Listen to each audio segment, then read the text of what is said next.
আজকে বেবির balloon test করা হবে। যদি বেলুন এই যে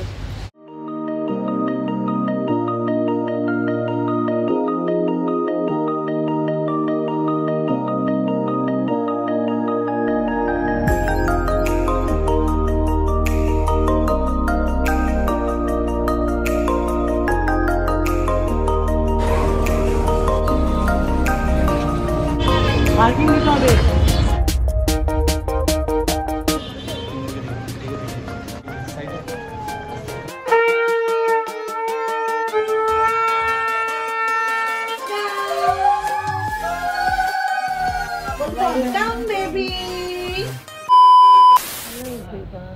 তো আজকে হচ্ছে 6 তারিখ, আজকে হচ্ছে 4th ডে।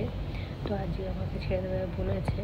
এবার আমি জানি না আজকে ছাড়বে কি না, কারণ আজকে বেবির বেলুন টেস্ট করা হবে। যদি বেলুন ঠিকঠাক আসে তাহলে ছেড়ে দেবে, আর যদি না আসে তাহলে আজকে দেখে কালকে ছাড়বে। বাট আমার তো আর ইচ্ছা করছে না থাকতে, আমার হচ্ছে আজকেই বাড়ি যাই। তো আশা করছি ও ঠিকই থাকবে, কোনো অসুবিধা হবে না। আর আমি খুব আস্তে কথা বলছি, তার কারণ সেখানে অনেক পেশেন্ট আরও আছে, আর আমার বলতেও যেন কেমন লাগছে সবার সামনে। যাই হোক, সবাই খুব এক্সাইটেড আমার মানে পুচকুর জন্য, মানে পাগল হয়ে গেছে সবাই। ও বেবির হচ্ছে মিমিরা, তারপরে হচ্ছে পিসিরা, তারপর মানে সবাই খুব এক্সাইটেড হয়ে গেছে। তো দেখা যাক, আজকে যদি বাড়ি যাই তো আজকে বাড়িতে যাই না কি অ্যারেঞ্জমেন্ট করবে। সো রিপোর্ট চলে এসছে, রিপোর্টটা এক্ষুনি এসে বললো কিছুক্ষণ আগে। তো রিপোর্টটা নর্মালি এসছে, ভগবানের কৃপা। আমি তাই ঠাকুরকে ডাকছিলাম যেন ওর সব কিছু ঠিকঠাক থাকে। তো এখন আমার কোলেই আছে, আমি তো এখন ওকে ওর ফেস দেখাবো না, যার জন্য দেখাচ্ছি না। এই যে সো ওটাই বলার ছিল, মানে খুব টেনশনে ছিলাম এটা নিয়ে যে ওর সব কিছু যেন ঠিকঠাক থাকে। তো আমি খুবই আস্তে কথা বলছি, বুঝতে পারছি তোমাদের হয়তো ভয়েস শুনতে পাবে না। সো চলো তাহলে আজকে বাড়ি যাবো ফাইনালি। মনটা খুব খুশি লাগছে, এখানে তো ভালোই লাগছিল না, মনে হচ্ছিলো কবে ঘরে যাবো। যতই যাই হোক নিজের বাড়িটা নিজের বাড়ি হয়। আর আজকে আমাদের বাড়িতে মনীষা, সুদীপ্তা, তানিয়াদি তো ভীষণ এক্সাইটেড। তানিয়াদি যে কী করেছে, কী সব করেছে বলে বলতে পারবো না। তারপরে সমাদৃতা, তারপরে হচ্ছে দিদি ভাই গিফট পাঠিয়েছে। আমার মুখ চোখের অবস্থা খুবই খারাপ, আমি দেখে বুঝতে পারছি। প্রচণ্ড মানে বিধ্বস্ত মনে হচ্ছে মানে কত দিন আমি চান করিনি, খাইনি, ঘুমাইনি, এরকম একটা ফিলিং মনে হচ্ছে আমাকে দেখে। এই যে বক্সটা দেখছো, এই বক্সটা গিফট দিয়েছে হসপিটাল থেকে বেবির জন্য। এর মধ্যে বেবির সব কিছু যাবতীয় জিনিস আছে, আর সবকটা জিনিসই মোটামুটি কাজেরই দিয়েছে। আর গিফটটা দেখে বেশ আমার ভালো লাগলো।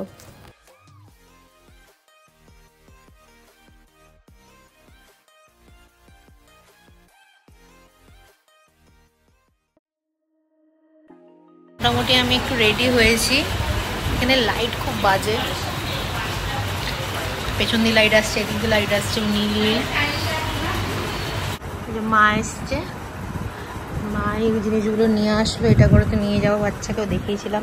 এখানে সব জিনিসপত্র, এটা ওর এটার মধ্যে ওর জামা আছে, ওকে এখনও আনেনি, এখনও ও মানে ওখানে দেয়নি, পারমিশন দেয়নি ডিসচার্জের এখনও পর্যন্ত। ফর্মের অনেক কিছু ফিল আপ চলছে, আমি জামা প্যান্ট পরে নিয়েছি, বসে আছি। মোটামুটি সব কিছু হয়ে গেছে, আর কিছু জায়গায় সাইন করা বাকি ছিল যেখানে আমার বর করছে, আর সেখানে আমাকেও কিছু জায়গায় করতে হয়েছে। তো ফাইনালি এবার আমি বেবিকে নিয়ে বাড়ি যাচ্ছি, আমাকে আমার বেবিকে হাতে দিয়ে দিয়েছে। আর আমি এখানে কি বলছিলাম বলো তো, আমার মনে হচ্ছিল ও পটি করেছে, ওর না মানে স্মেল ছাড়ছিল পটির। তো যারা মানে ড্রেস পরিয়েছে তারা মানে ড্রেস ফ্রেস পরানোর পরে পটিটা করেছে ও, বাট ওরা না ক্লিন করে দিল না। আমি বলছিলাম যে পটির গন্ধ আসছে, মনে হচ্ছে পটি করেছে, বাট যেহেতু সব কিছু হয়ে গেছে আবার ঝামেলা নেবে, তার জন্য ওরা ক্লিন করলো না। কিন্তু আমি বুঝেছিলাম যে ও পটি করেছে, তো সেটা আমি বলছিলাম। বাট জিনিসটা খুবই খারাপ করেছে ওরা, ওদের উচিত ছিল মানে ক্লিনটা করে দেওয়ার, কারণ সদ্যজাত একটা বাচ্চা বেশিক্ষণ যদি পটিটা থাকে তাহলে তো র্যাশ হয়ে যাবে না, আর র্যাশ হলে কতটা কষ্ট পাবে। যাই হোক,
গাড়িটা মোটামুটি বেলুন টেলুন দিয়ে ভালোই সাজিয়েছিল, যতটা পেরেছে করেছে।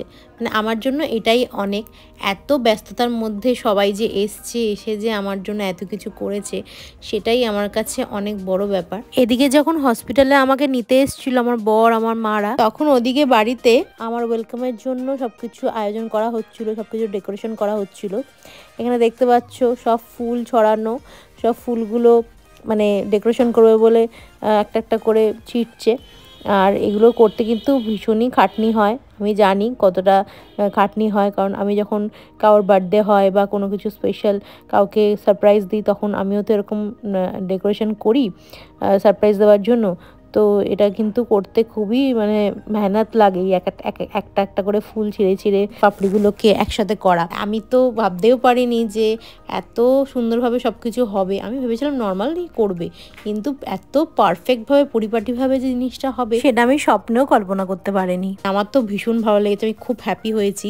সব থেকে বড় কথা হচ্ছে সবার এত ব্যস্ততার লাইফ, সেই ব্যস্ত জীবন থেকে বেরিয়ে আমার জন্য সময় বার করে দিয়েছে, সবাই এসে আমাকে খুশি করার জন্য এত কিছু করেছে, সেটাই আমার কাছে অনেক বড় ব্যাপার। আমি সত্যি খুব লাকি যে আমার জীবনে এক একজন এমন পার্সনকে পেয়েছি যারা আমাকে এতটা ভালোবাসে।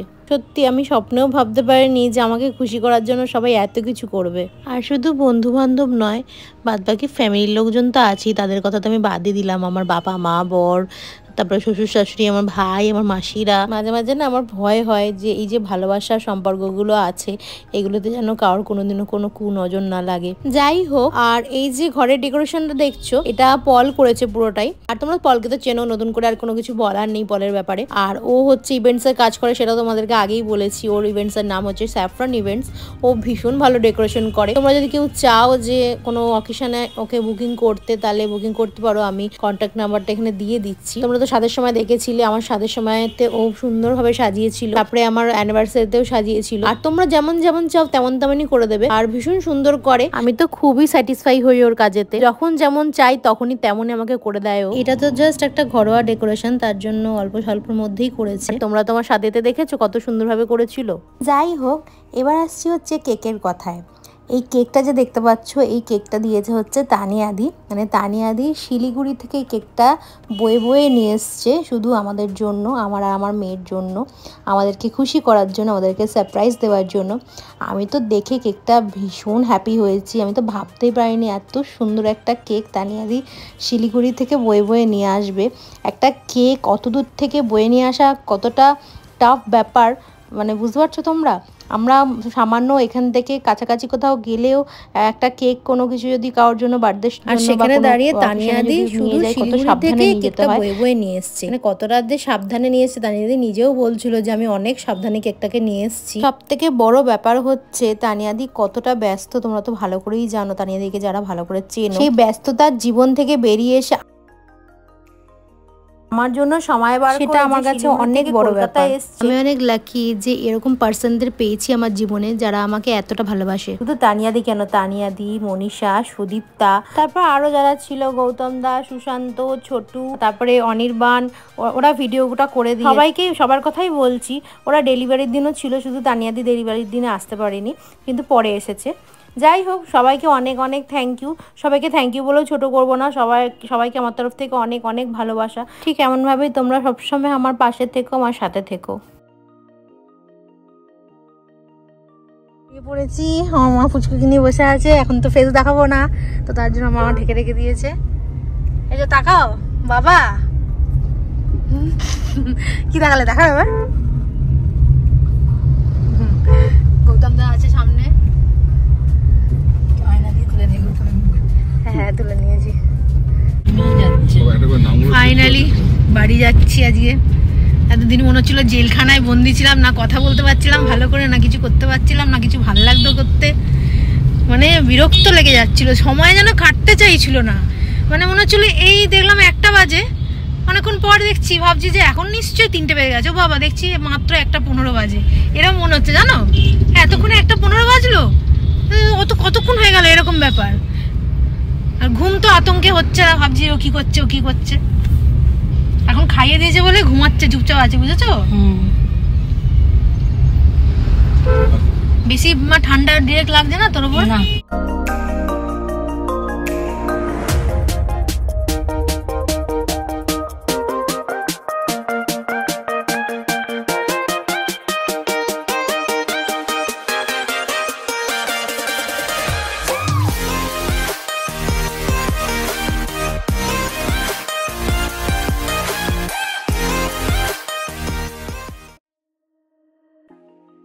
সো এবার ফাইনালি চলে এসেছি আমরা। আর এখানে দেখতে পাচ্ছ মাসি নিচে অলরেডি দাঁড়িয়েছিল, ব্লগ করে তো তার জন্য ভিডিও নেবে বলে দাঁড়িয়েছিল।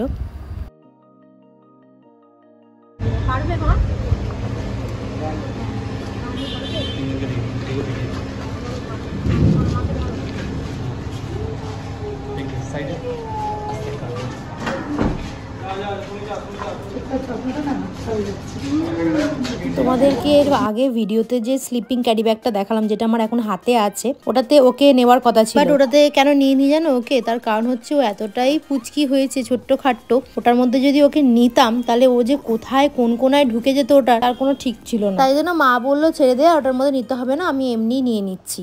আর তাছাড়া গরমও ছিল, গরম লাগতো ওকে যদি ওর মধ্যে ঢোকাতাম না তাহলে হয়তো ওর গরম লাগতো। আর এই জিনিসটা এমনিতেই মানে শীতকালে বেশি ভালো ইউজ হয়, শীতকাল হলে একদম পারফেক্ট হতো। বাট ঠিক আছে, সময় তো আর চলে যাচ্ছে, পরে কোনো সময় নয় আবার ইউজ করে নেবো। এত ছোট্ট কাট্টো মনে হচ্ছিলো যেন একটা ছোট্ট ডল পুতুল। মানে আমি নিজেই মা হয়ে বলছি, জানি মায়ের নজর বেশি লাগে, থুতু।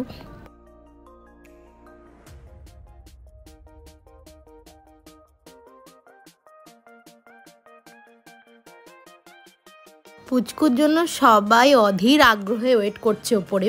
আমি তো নিচ থেকে আওয়াজ পাচ্ছিলাম, সবাই খুব মানে এক্সাইটেড যে কখন পুচকু ওপরে উঠবে, কখন আসবে।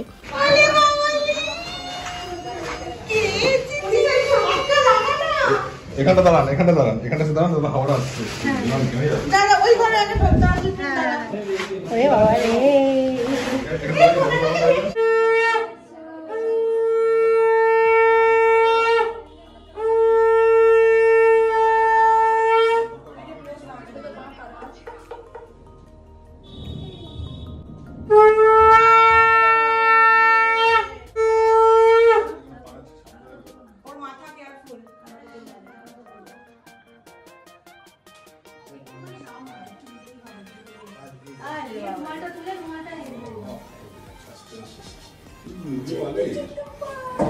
এটা দাও হবে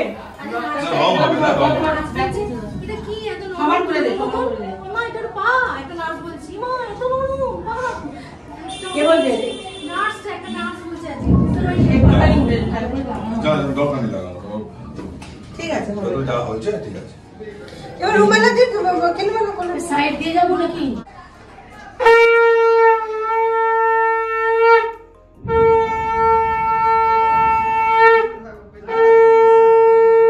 এখন তো আমি আমার বেবির ফেস রিভিল করছি না, যদি ফেস রিভিল করতাম তাহলে দেখতে পেতে আমি যখন কেক কাটিংয়ের সময় ওকে নিয়ে বসেছিলাম, কটা ফটো উঠেছে, যেন মনে হচ্ছে একটা ছোট্ট ডল পুতুল নিয়ে বসে আছি।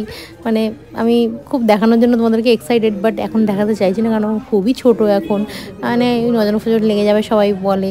আর আমি যদিও এগুলো মানি না, বাট তাও মায়ের মন বুঝতেই পারছো, এখন কোনো কিছু না মানলেও এখন যেন মনে হচ্ছে সব কিছু যেন মনে হচ্ছে লেগে যাবে এরকম একটা ব্যাপার। তো আমি পরে শেয়ার করবো এই ফটোগুলো, তোমার সাথে পরে শেয়ার করবো।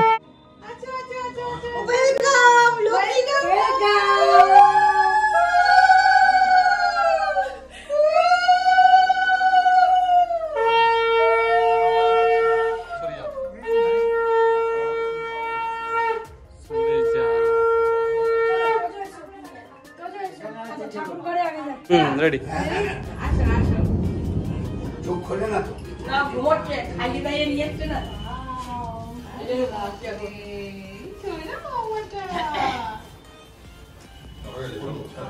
এটা পড়েছে ওই একটু বলে আবার নিয়ে কেক কাটিং আইগুলো আমরা ধুয়ে নিবি, পাটা ধুয়ে নিবি। তো ফার্স্টে ঢুকেই আমি কিন্তু আমার ঠাকুর ঘরে ঢুকেছিলাম, সেই ভিডিওটা আর ওরা মানে নিতে পারেনি, নেওয়া হয়নি। তারপরে আমি ঘরে এসেছি, আর তোমরা দেখতেই পেলে যে কত সুন্দরভাবে সব কিছু আয়োজন করেছে সবাই মিলে।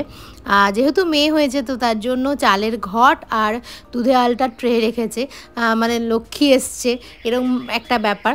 আর সেদিনটাও ভালো ছিল, মানে বৃহস্পতিবার ছিল, ও যেদিনকে হয়েছে সেদিনটাও খুব ভালো দিন ছিল, মহাদেবের দিন ছিল সোমবার। আর যেদিনকে ও বাড়ি ঢুকলো সেদিনকে বৃহস্পতিবার ছিল, খুব ভালো দিনে আমাদের ডিসচার্জ হয়েছে। তো তার জন্য মানে এমনিতেও বৃহস্পতিবার না হলেও ওটা করতো, সেটা কথা না, যেহেতু মেয়ে হয়েছে তো ওরা সব কিছু ভেবেই রেখেছিল এমভাবে করে মেয়ে হলে। আর ছেলে হলে জানি না কী করতো, কিন্তু মেয়ে হয়েছে বলে সবাই খুব খুশি হয়েছে, সবাই খুব মেয়ে চাইছিল ব্যাপারটা। যাই হোক, আমি তো চেয়েছিলাম, তোমরা ভালো করেই জানো। সো এবার হচ্ছে কেক কাটিংয়ের পালা। এবার আমি কেকটা কাটবো, যেটা তানিয়াদি নিয়ে এসছে অত কষ্ট করে শিলিগুড়ি থেকে বয়ে। আর এই কেকটার মধ্যে কি লেখা আছে জানো তো? লেখা আছে হচ্ছে ওয়েলকাম হোম বেবি এলসা দিয়েছি, মানে আমি আর বাবা দুজনে মিলে দিয়েছি। যখন পেটে ছিল তখন ওর বাবা ওকে এলসা বেবি বলে পেটের মধ্যে ডাকতো, কথা বলতো, ও খুব রেসপন্স করতো। বাট তখন তো জানতাম না ছেলে নামে, তাও এলসা বলে ডাকতো। অনেক সময় বেবি বলতো, আবার এলসা লাস্টের দিকে এলসা বলে ডাকতো, কারণ আমাদের মনে হয়েছিল আমাদের মেয়েই হবে, জানি না কেন আমার মন বলছিল। আমি তো পুরো রিকল করতেছি আমার সময়টাকে, আমি নিয়ে বাড়িতে আসলাম, আমি ওর দ্বারা পুরো আমি আমাকে ফিল করে ফেলতেছি শিলিগুড়ি থেকে। তো সিঁড়ি থেকে কেমন উঠলো কি জানি।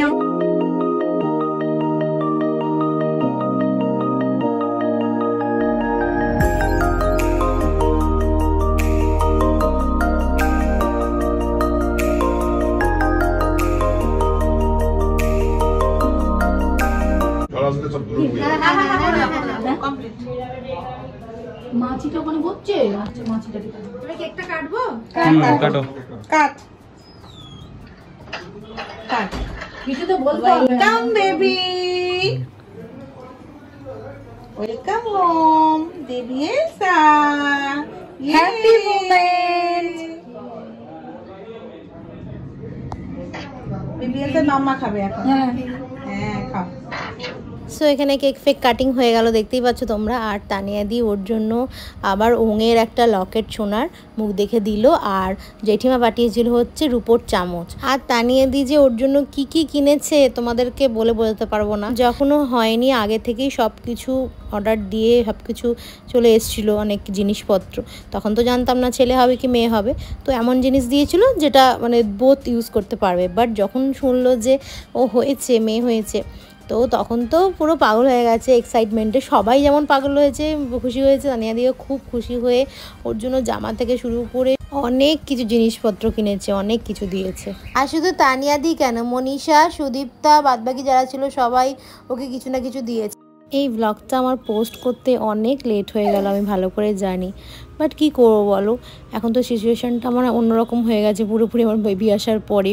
মানে এখন পুরো টাইমটাই বেশিরভাগটাই ওকে দিতে হয় আমাকে। আর যে ভিডিওটা ধরো আগে আমি 1-2 দিনেই ধরলে এডিট করে নিতে পারতাম, এখন সেই জিনিসটা হচ্ছে না। একটা ভিডিও আমার বেশ অনেক দিনই লেগে যাচ্ছে এডিট করতে, অল্প অল্প করে করতে হচ্ছে।